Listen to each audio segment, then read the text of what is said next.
In this process, you will find slight variations in the position of the motor on different models of Action Trackchairs.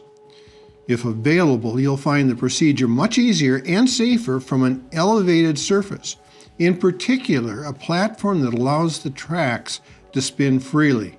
Before we get started, let's quickly review the tools you'll need to complete this procedure. For your safety and anyone working with you, always shut off power at the joystick before starting. Locate the motor on the side of the chair experiencing a malfunction and start by removing the two 3/16" Allen bolts that fasten the motor to the gearbox as shown. While removing the last bolt, make sure you have a firm grip on the motor before it is fully detached. Determine if the motor coupler is on the shaft or remains seated in the gearbox. A quick inspection will often determine if the problem is with this coupler or within the motor. If it is the coupler, simply replace the defective piece, sliding it onto the motor shaft or seating it into the gearbox. Slight twisting of the motor will achieve proper fit.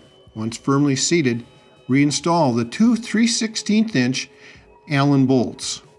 Next, we'll test the motor. Being sure that your chair's tracks are free to spin, return power to the motors using the joystick control. Once you determine that it is in fact a motor malfunction, follow the motor harness to the motor controller located under the seat. Disconnect the black connection by depressing the tab on the connector, releasing the cable. Now you simply pull the old motor out. Now let's move on to installing the new motor. Start by reinstalling the motor coupler as shown. Again, to reinstall the motor may require a slight twisting of the motor body to achieve proper alignment with the coupler.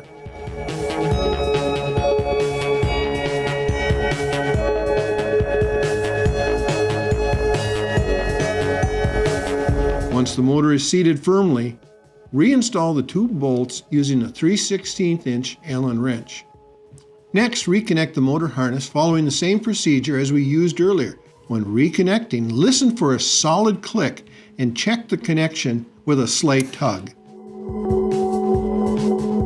To wrap this project up, return power to the joystick and make sure the brake lever on the back of each motor is flipped to normal operation.